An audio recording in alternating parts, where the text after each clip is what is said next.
สบายดีพี่น้องปองปายมื้อนี้พวกเขามายามทางแขวงอุดมไสของพวกเขาเนาะก็คือบ้านเกิด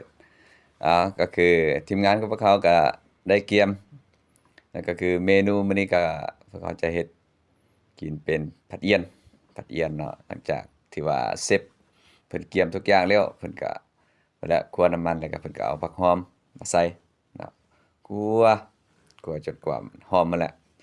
มันได้ความหอมแล้วก็เอาเอียนที่ว่าเขาเกียมไว้หั่น เอามาลงหม้อนะ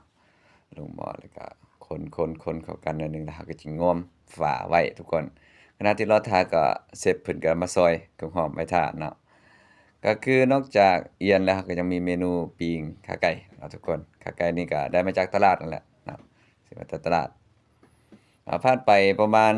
10-15นาทีเชฟเพิ่นก็สิมาคนเนาะคนให้มันเข้ากันคนเข้ากัน แล้วก็ซิมทุกคน ซิมว่ามัน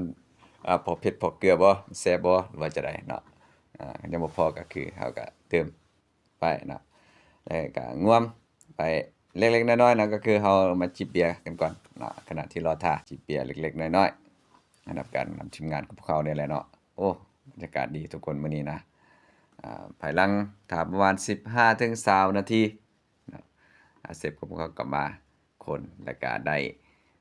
เมนูผัดเอียนทุกคน เอียนนั้นเป็นเอียนธรรมชาติเด้อทุกคนเป็นเอียนที่ว่าได้มาจากชาวบ้านเพิ่นแหละเนาะมาซื้อจากชาวบ้านเพิ่นนะเสร็จเพิ่นว่าโอ้คักเมนูนี้ โอ้เบิ่งคือสิคักแท้ทุกคนเนาะก็ได้กินตามเซฟเพิ่นโอ้ยยกโปรพุ่นแหละ โอ้เป็นตาแซ่บเลยทุกคน แซ่บคักจวดหน้าตา ทางเจ้าภาพเพิ่นก็โอ้ดีใจฝากเท่านี้ทุกคนคลิปนี้ก็ฝากไว้เป็นเท่านี้พบกันใหม่คลิปต่อ